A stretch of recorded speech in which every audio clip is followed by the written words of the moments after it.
Now, again, that becomes the difference between somebody who will represent the people of Ohio and somebody who will just simply represent the interests of their political parties. I won't just blindly enforce any law in the books. I'm going to make sure it's constitutional before it gets enforced. Thank you. Thank you all. We have time for one audience question. Much of the problem, the reason you're here today is because of the situation that Mark Dan put the office into, and I believe that Mr. Dan discussed the fact that he was not qualified to even be running that office. And also much of the problem had to deal with him hiring political cronies.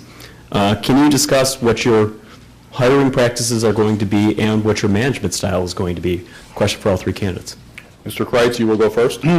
Well, first of all, with respect to management style, and let me say that I've had a wealth of experience doing that. You lead people, you manage systems, and I have a great deal of experience leading people both in the military and also in the private sector and the public sector, large numbers of people. So my management style is a hands-on. I believe leadership is by example. I believe it's by precept. I believe that you set the tone, you set the expectations early on, you let the people know what you expect of them, and then you require something higher of that for yourself. You set the example. So that would be the first thing that I would go ahead and do. My management style, as I indicated, is a hands-on. I would be in and out of the office, talking to people, find out what's going on. I don't micromanage. That's not what I'm into.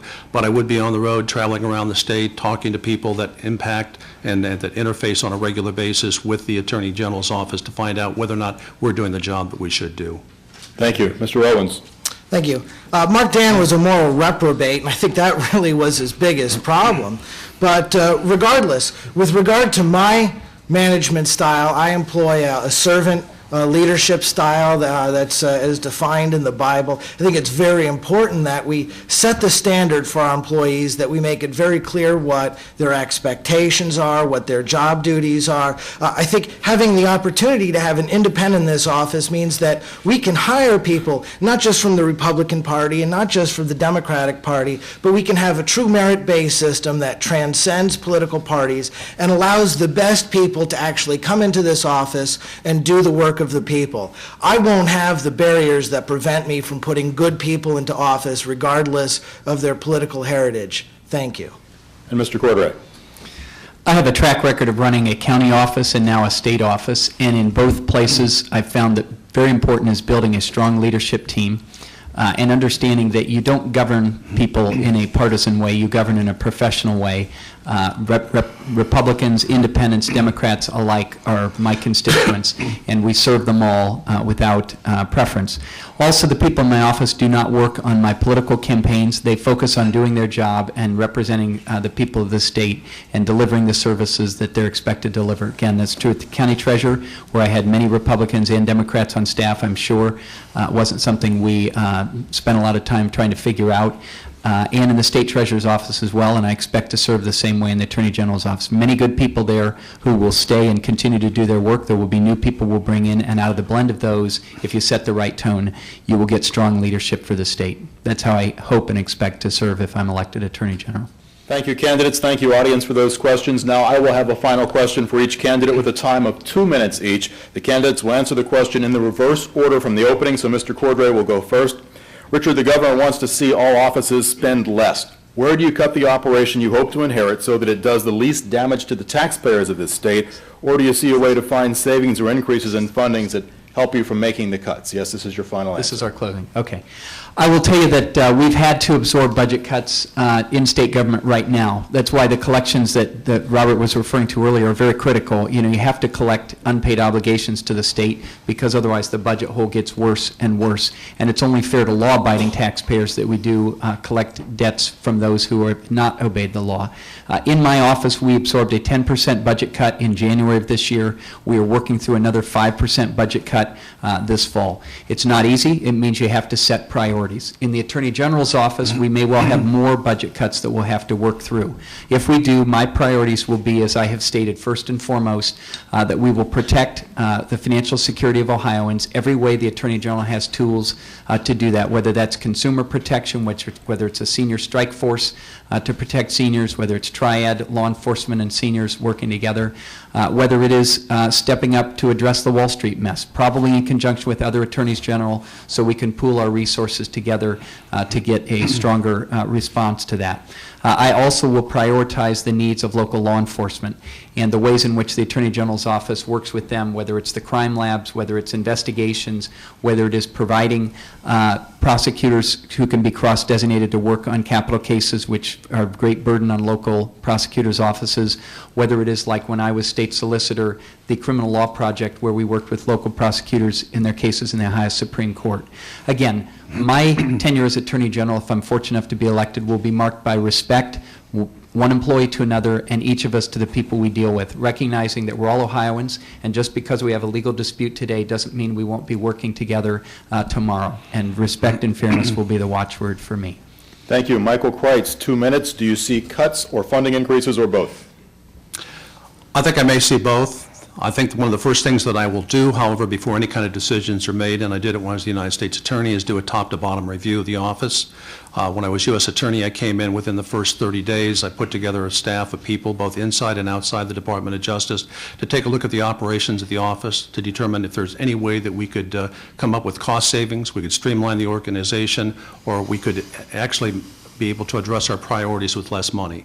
I would anticipate doing something like that very quickly, probably within the next first 30 to 60 days. I see possibly using the advisory committee that was employed by Nancy Rogers, maybe expanding a little bit on a permanent basis to maybe look at that initially to make recommendations to me. I think that's absolutely essential, has to be done. I think one of the things that we have to do then is you have to take a look at what your priorities are going to be, and then take a look at your budget and see how you can apply the budget to the priorities you've established. I would agree with Rich that the public safety and protecting the economic issues and the pocketbooks of our citizens are my #1 priority. I think that a lot of the ways that you accomplish that is through this law enforcement coordinating committee that I would put into place that would help me establish the priorities for the whole state of Ohio. And then I would go ahead and use the resources I had in conjunction with the other local law enforcement resources and possibly even federal state law enforcement resources to be able to address those issues. I think it's also actually absolutely imperative that you go ahead and review all contracts, including special counsel contracts. I think that much of the work, I don't want to say much, I'll say many of the contracts would probably be done in-house, and that would be much less expensive, and that's one way to have a cost savings. Thank you. Thank you, Mr. Crites. Mr. Owens, your ideas for cuts or fundraising? Thank you. If we get rid of the corruption tax that continues to plague this office, we're going to go a long way to actually providing the critical services that the Attorney General's office is in charge of for the people of Ohio. Now, let me address a personal attack that has been made earlier, and I understand these guys will get a little bit rankled up when we point out that they're bought and paid for. And there's an accusation that I'm making wild statements. Well, let's consider some of these wild statements. I made an accusation that the representative of the Democratic Party has, through either direct or through his political party, received close to $350,000 from the Montford Wilt family and from Wachovia Bank. Well, he says it's wild and crazy, yet here's the Dayton Daily News article that points it out. The representative of the Democratic Party has pointed out that, hey, there isn't a history of abuse in this office, yet here's the expose by the Toledo Blade with Jim Petro, Mark Dan. In fact, Mr. Cordray's on this list too. So what's wild and crazy? That these things are actually in print, available for anybody to see? Look at the campaign disclosure for finances, and you will see exactly what I'm talking about. This continues to be a problem. Now, the representative of the Republican Party claims that I followed his lead with regard to coming out against no-bid contracts, yet if you go back and look at our website, you will see that we were talking about this issue when the Republican Party still had a search committee out to find a candidate long before Mr. Crites was even in the race. My name is Robert Owens. I will represent the people of Ohio. Thank you. The benefits of going last. Robert Owens, Michael Crites, Richard Cordray, the City Club, and I thank you. Thank you.